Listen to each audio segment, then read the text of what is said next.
Good morning. Today is June 7th, 2021. Uh, okay. How's that?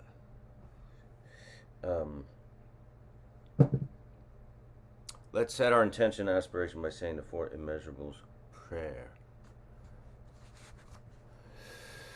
May all beings have happiness and the causes of happiness. May all beings be free from suffering and the causes of suffering.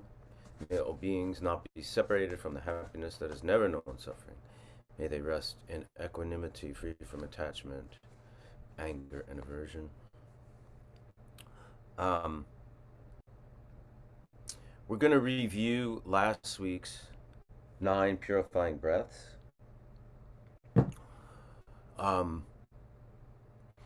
Nick, if you could pull up the chart, we'll look at that again.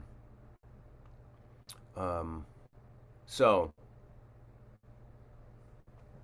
those are the 3 channels, right? Energetic channels. In men, traditionally, the white is the right side, which corresponds to the father seed, and the red is on the left. These are not as critical as, we don't have to make this a critical thing. And depending on how you identify, and if you don't identify as male or female, then you can just choose whichever one you want to use. I wouldn't get caught up in that at all. The central channel is blue, and the central channel is thickest of them all. I believe the side channels are like pinky, and the central is like 2 fingers in diameter, right? So just get that and know that they join at the navel, all 3.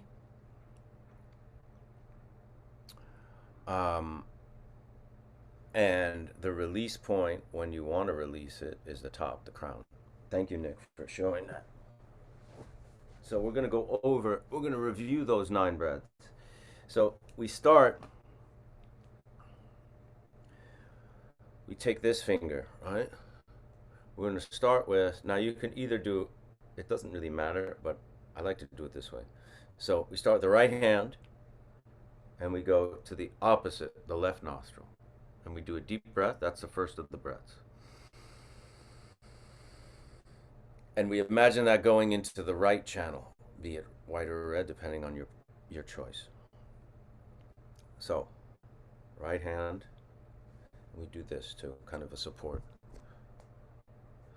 So, right hand to the opposite, take a breath into the right channel. Hold it at the navel, switch it, out breath. That in and out breath is in the same channel, the right channel, be it white or red, whichever your choice is. We're going to do 3 of those. Then we're going to switch left side. Left side to the opposite nostril, breathe in. Now we're going to the left channel, red or white, whichever your choice is, and do the same thing 3 times. And then we do both nostrils for the middle blue channel. On the 3rd out breath, we're going out the crown chakra and joining our consciousness with space, kind of, right? The other breaths are going in, and they're coming back out. The breath is coming out of the nostril as well, the opposite nostril. The last time we're almost ejecting. Think of ejecting our consciousness through the crown of the head. Okay, so let's try that.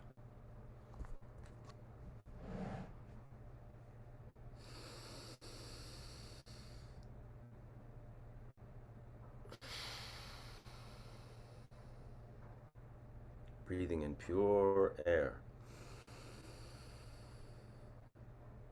Expelling toxins.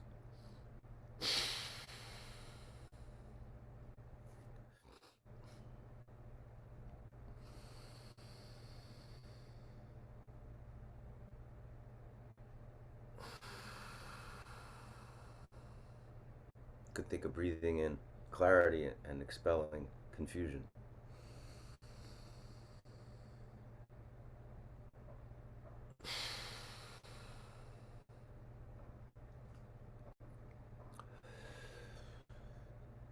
Now we'll go to the opposite side, left channel.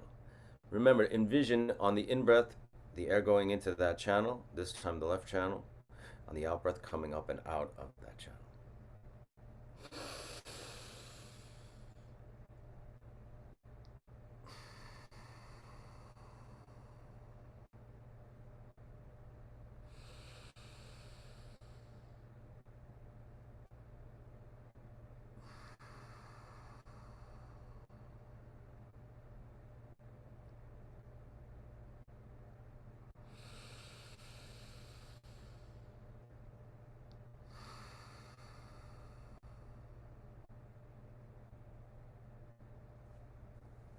And the central is the blue.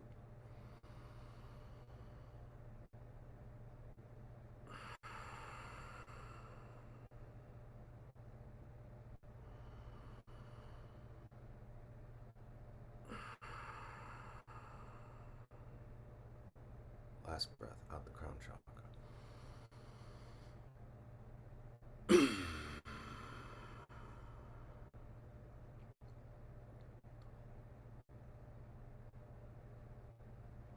Sit with that.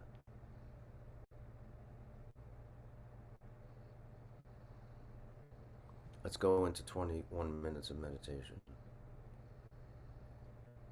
I may talk through it and do some review, but let's go right into it right now.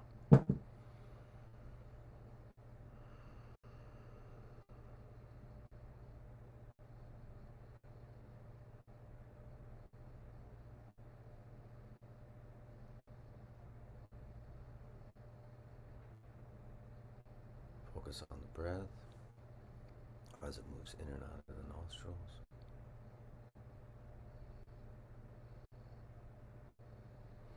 And we have 3 techniques now almost to deal with the thoughts, because we will think. One is simply they all deal with, you have to become aware of the breath, aware of the thought. When you're aware of your thinking, because you're in this state that's calm, you're breathing, you're relaxed. A thought comes in, you go back to the breath. That's one technique. You're aware of your thinking, go back to the breath, you focus on the breath, focus on where it's going in and out. Focus on going the in-breath, focus on the out-breath. The other technique is becoming aware of the thought, imagining the thought as a cloud in the limitless, unstained clarity of the mind, which we use the imagery of the sky. So the cloud is the thought, the sky is the mind, and the cloud dissolving back into the sky. The thought dissolving back into the mind from whence it came, or where it came.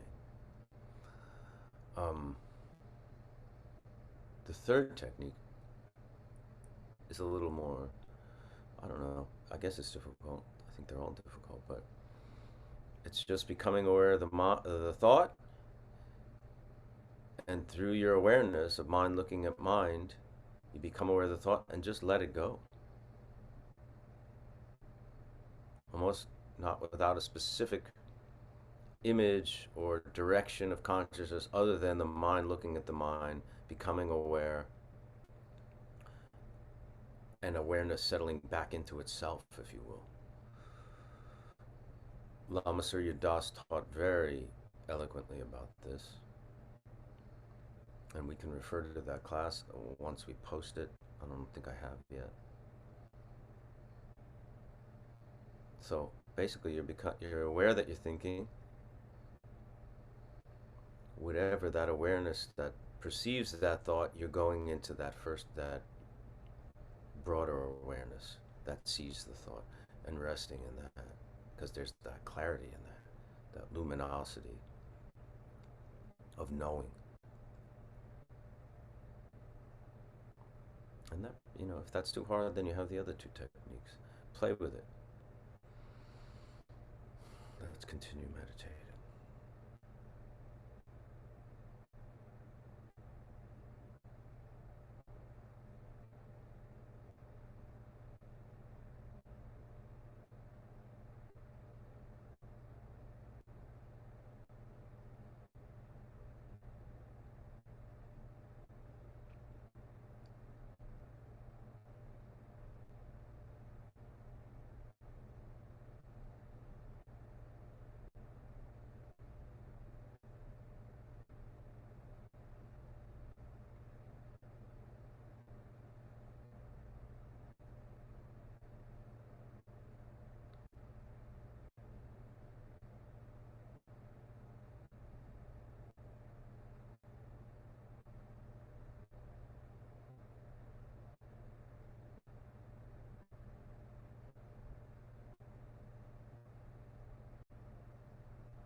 may have a bunch of thoughts in a row, interlinked, before you become aware of the fact that you're thinking. That's okay. Once you become aware, you apply the antidote, the technique, to settle back into the meditation.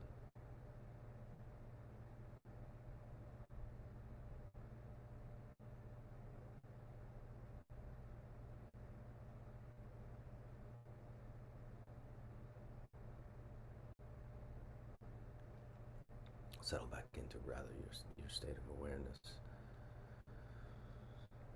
rather than your state, your state of thinking.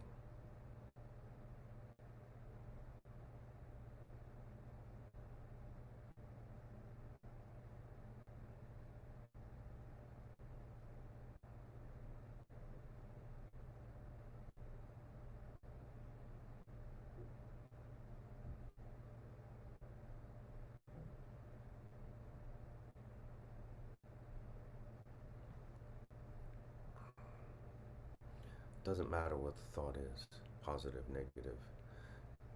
It could be about the Dharma, the Buddha, or the meditation. It's still a thought, and it's still what we want to just, in this practice, let go of.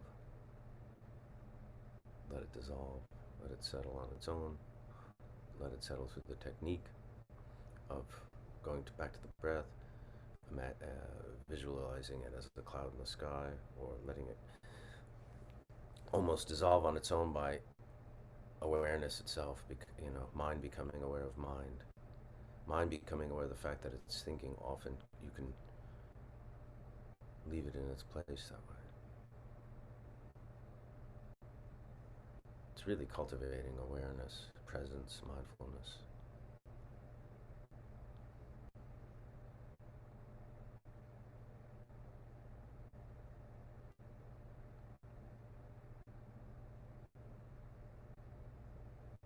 When you're talking to someone, communicating to someone who's really present and really listening and really in tune with you, you can sense that and feel that. It's very tangible, and the opposite, when someone is not listening or distracted or half listening or fake listening, scattered, It's the same thing, kind of what we're doing. Bringing our attention back to the moment.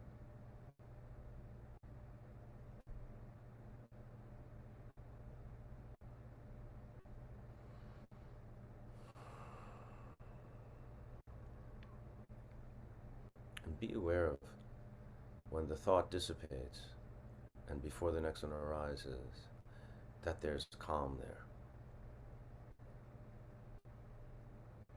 The thought may have a certain energetic quality, make you worry, make you happy maybe, make you anticipate something with pleasure or anticipate something with fear. But the space between, once you become aware, once you let the thought go, once you work with the thought, that space is always calm. The space without thought, space of clarity and awareness and presence, is always calm.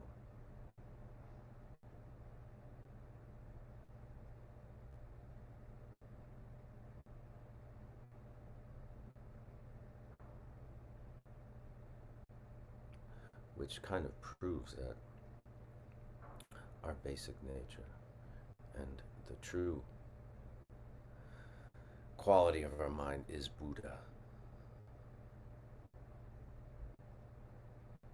Like Garchen Rinpoche said, Buddha is not the name of a man, it's the name of mind. But the mind,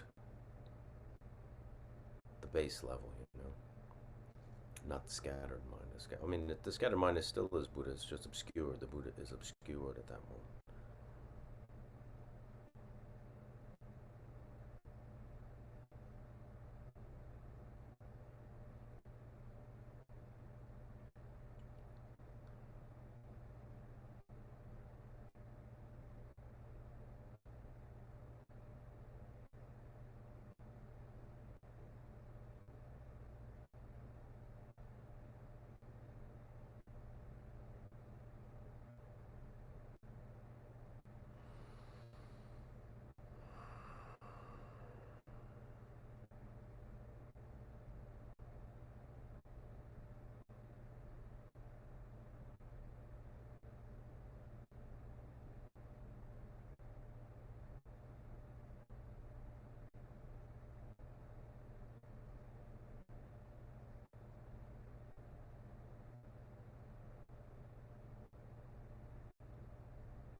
find yourself getting kind of groggy, or hazy, or sleepy, you can lift the angle of your gaze up a little bit. And vice versa. If you're particularly scattered today, busy mind, you can lower the gaze, the angle of the gaze a little bit. That may help. You can always close your eyes for a bit, a few beats, just to kind of, sometimes it just kind of centers us, calms us a little bit, and then open them again.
Um, I'm going to do a little reading. In the meantime, if you have questions about the nine purifying breaths or about the longer practice that we've been doing, you can ask. I'd also like to hear. It helps. It's really helpful for me to hear how you are. You know, your impressions, your comments, your you know how you're feeling about implementing these nine breaths, how it works for you, and how what the experience of a longer session of meditation is for you. You know, like as a daily practice, dedication, setting intentions of the four measurables, nine purifying breaths, 20 minutes of meditation, you know, dedication at the end, dedication of merit. That's a nice, solid daily practice for now, you know, until if you really want to get more into the Dharma and you get a teacher and take refuge and your teacher gives you your practice. But as a meditator, that's a solid and not a big time commitment, you do that every day, you'll definitely see some movement and some result. Well, you're not supposed to count on a result, but listen, you do 20 minutes of cardio, your health is going to get better after 6 months. Okay, here's a little reading today.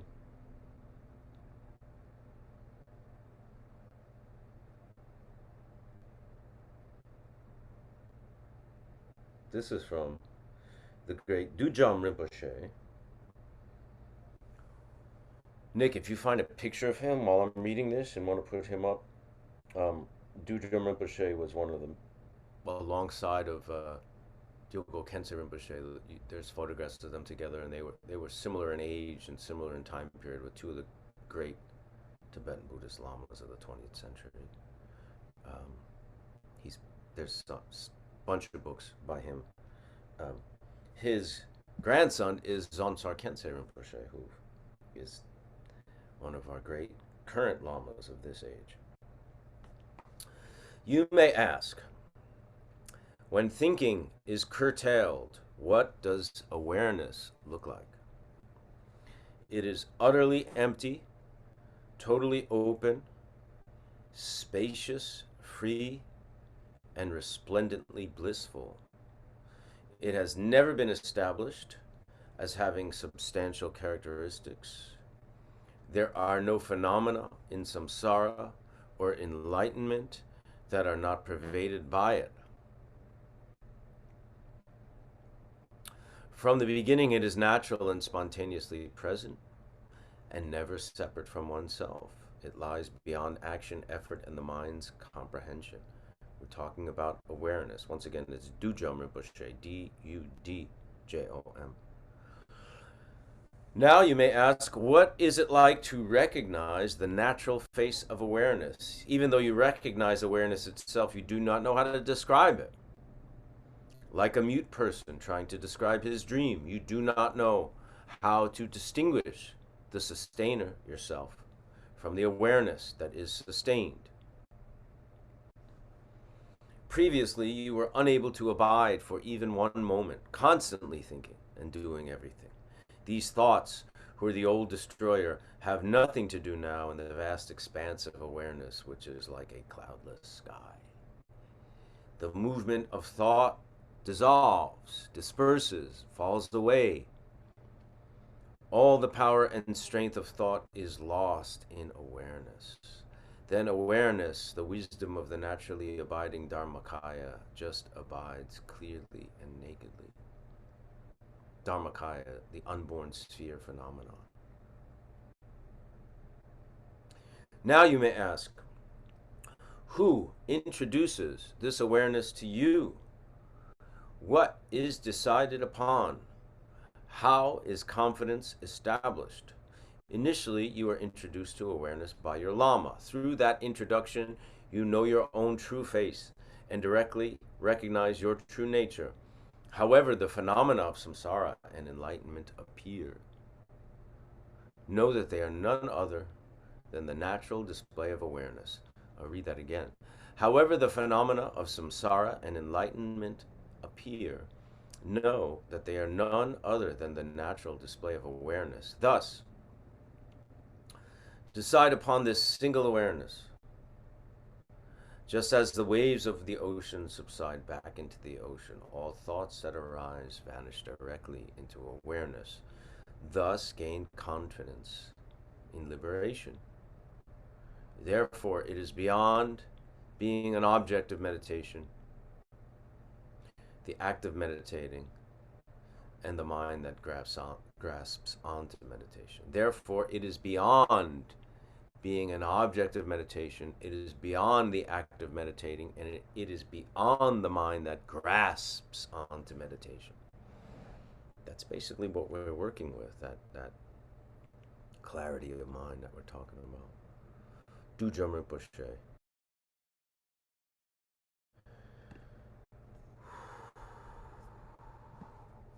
Does meditation help you to flourish creatively?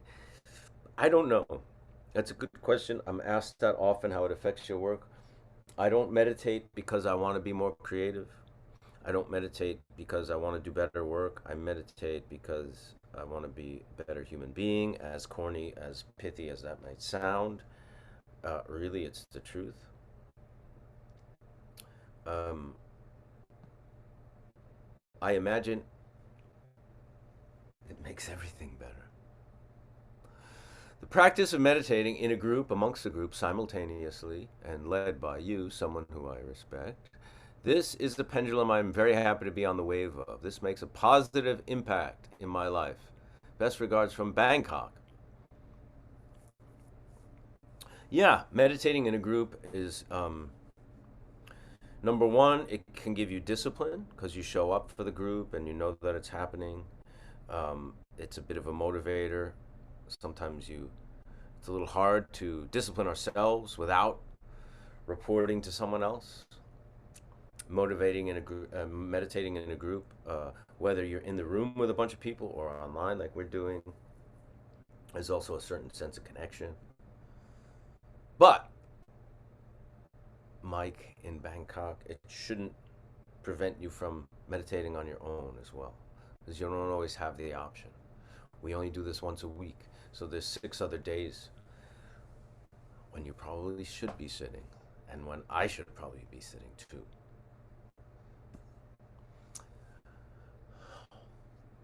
Feeling very scattered and not meditating for 2 weeks. Still working on forming that routine, so thank you for this session and pulling me back in. The first 20 minutes were painfully difficult. Probably the last minute I closed my eyes and all I saw was white light. I didn't hear my voice, but the rain outside felt my back straighten, something that happens to me without effort when I get into the flow. And even though I didn't stay there long, I feel great. We'll repeat this later. Tonight, Taimi said that. That's all okay, you know? That is part of the process. I don't know how long you've been practicing or meditating, Taimi, but that'll change.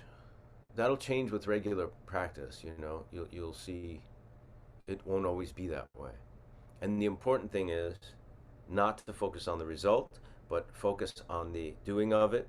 The fact that you did that today, despite the difficulty, feeling scattered, despite it being painfully difficult for 20 minutes, and the fact that you did it despite that is what's important.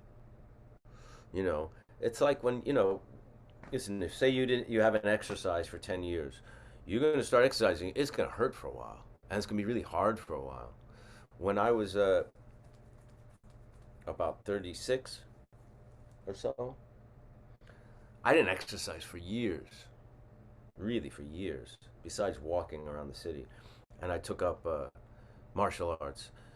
And I was still smoking at the time and drinking a lot, and I had a lot of bad habits and bad diet. And I hadn't exercised for years, literally. It was so hard, really painful, really difficult to do any of the techniques, really hard to have any kind of stamina, flexibility, all those things. I mean, to the point where it could have been really easy to quit, but for whatever reason I didn't, because My teacher was so great. Um, and I had a desire to heal, but for a long time it was very, very, very hard and painful and difficult. And it's, you challenge yourself as you go more into practice. So you pass a threshold. You don't want it to suddenly become easy and effortless. You move on to another phase of it. So that's all okay. The doing of it is what's important, and you did today, so that's great.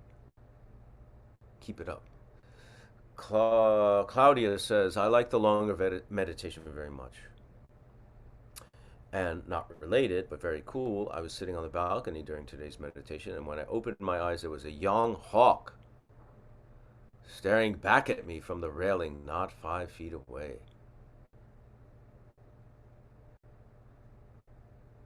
Maybe that hawk really kind of felt a certain calm vibe there and wanted to be next to it. They're around. Oftentimes, when a great practitioner is in retreat, like in a cave or in a hut somewhere, the animals in that area, and I've heard these stories from Tibet and other places, say like natural adversaries, like a fox and a sheep or something like that, whatever, will play with each other instead of attack each other. I have a great. You can Google this. There's a great Lama named Ayang Rinpoche. He teaches. He's in the Drikung Kagyu tradition, like my teacher Garchen Rinpoche. Ayang Rinpoche is a great Lama. Ayang Rinpoche. And there's a photograph of him sitting in a park, like in meditation, and several deer have circled around him facing outwards, almost like protection. And the story is he was sitting there meditating, and they came out of the woods or something and just like formed this protective circle around him. I've seen the photograph. There's also like a rainbow in the photograph. It's a very profound one, but it's true. It's not, deer are pretty shy creatures. I think they're the male with the horns, I guess. Oh, Nick, you're the best. You're the bomb. That's the photograph of Ayang Rinpoche. Check that out. You see how the deer are kind of almost facing outward, almost in protection around him. You know, he's sitting there. Amazing, right? Compassion, is a vibration that is real. Amazing, huh? George says, thanks, Michael. Can you just quickly review the direction of the breaths? For instance, when you close the left nostril and breathe in through the right side, doesn't the breath go up the left side? The breath goes down the right side and up the right side. So you're closing the left, so the breath is in the right. Okay? Opposite. When you close, you're closing this channel, so you're closing the right channel. I'm going from my left hand to the opposite side. I'm closing the right channel, and I'm just breathing through the left. First of all, this is from Norma. Thank you. This is my 4th meditation session, and I feel that it has eased my being. I have used the 9 breaths to center and focus. My daily life seeks more awareness in what I do and how I invest my time, thus shedding what does not serve me. It is definitely a work in progress, yet progress nonetheless. I appreciate this. Very good to hear. Yeah. Glad to hear it. Thank you for sharing, Norma. Donna says, this is a comment I found since meditating. I was able to lose weight, which was very difficult.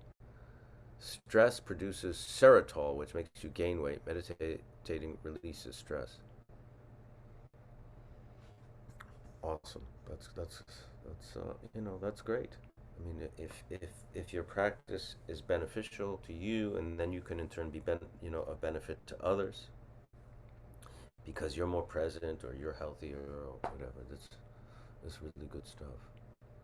Dan says, I've been using the channels quite often since last class, It has helped during stressful times.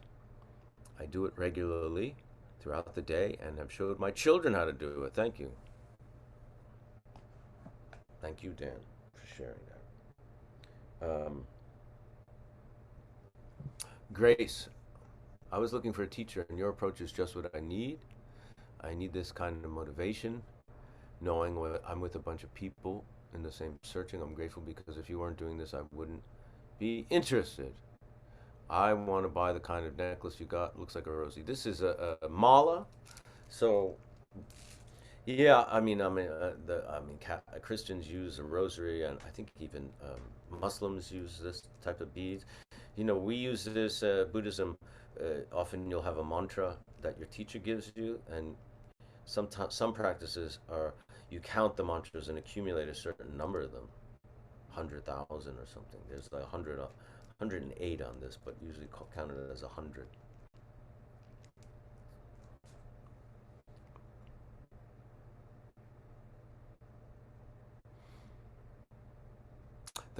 Mickey says the 9 breaths were very helpful to calm and center me. I struggle with anxiety and have been looking to meditation. This has been great so far. Stay with it, Mickey. Stay with us. Francesca says that breathing at the beginning definitely helped me stay focused. It was weird in a good way. Yeah, it is weird because it kind of automatically puts you in a certain state of awareness and clarity. It kind of like cuts to the chase, if you will. Um, so yeah, it is kind of weird and in a good way. Exactly, I agree. Nina says I look forward to this group every week. It's so helpful and it has inspired me to have more regular practice. Awesome. Going back to the first question, does it help you to flourish creatively? I don't mean to say that as like I did it to become a good I mean, I did it. I got into meditation after being a Buddhist, right? So I got into Buddhism first, and I got into Buddhism because I felt that I needed some kind of higher purpose in my life. You know what I mean? Something, and I wasn't sure exactly what I was searching for, but I felt it had to do in the spiritual realm. And then meditation was introduced to me as a practice of Buddhism. So that's why I committed to meditation. I didn't commit to meditation because I wanted to improve my creativity or you know, or better my work. But obviously, we do meditation because we want to be, I don't know, do we want some kind of improvement in our life. We want some kind of change. Um, and with if I think this kind of thing becoming more, having some more awareness and mindfulness really can bring fundamental change into your life on a lot of levels. That's why I mean, it can, as a byproduct, perhaps help those other things. If you don't have a teacher, so you used to say your own mantras. Um, I would imagine, the Dalai Lama and does, is famous for the Om Mani Padme Hum, Om Mani Padme Hum. You can look that up. What is that called? It's the Chenrezig mantra, the Buddha of Compassion. Um, I'm not going to tell you what mantra to do. That's not my place. But you certainly can. I don't think there's anything stopping you. Obviously, when your teacher gives it to you, there's a certain more, profound level to it. But sure, I mean, if you connect to one, I don't think it is. It's not forbidden, is what I'm saying. Thank you for today. How does one find a Buddhist teacher to study with? Research. That's how I found it. I mean, and that was kind of before the internet really was flourishing. So I don't know. I went to like spiritual bookstores and saw flyers, and now I mean, you can attend teachings, and some of the students from this class have taken refuge and become Buddhists and taken on a teacher, and that refuge ceremony have done it via Zoom.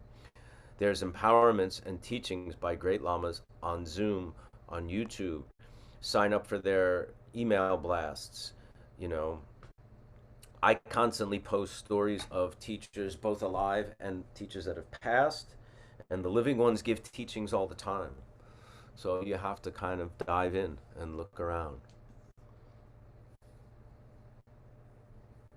The breath practice, Donna says, the breath practice is wonderful. I've been using it daily in my practice since last week. I'm glad. I've read Marcus Aurelius' Meditations, which is Stoicism. I find that to be insightful. I also feel there's more to this. What are your thoughts? I've read Marcus Aurelius for a different thing, for a character that I was playing at one time who was a captain and military captain. But I stick to Tibetan Buddhism in terms of meditation, in terms of my practice, in terms of readings and studies. Spirituality is very vast. Even Buddhism is very vast. Even Tibetan Buddhism is very vast. So there's only so much. I find it much more productive to focus my information and studies into one place. Much more productive than a very broad swath of things, which can make us a little more. I don't know. I think it's more if you find a path that you feel passionate about to kind of commit to it. I'm sure it's very good, and if it works for you, it works for you. Whatever works for you. But personally, I don't know much about it. Okay, let's dedicate the merit of today's session for the benefit of all beings. By this merit may all beings attain the state of enlightenment and conquer the enemies of faults and delusions. May they be liberated from this ocean of samsara and its pounding waves of birth, old age, sickness, and death. Thank you for being here. I really appreciate all of you showing up. It means a lot to me. I look forward to this time. It's very helpful. I'm very grateful for it. And let us all give thanks to Nick Solidio, our producer, who, without his generosity and kindness, we wouldn't be able to do this. See you next week. Thank you.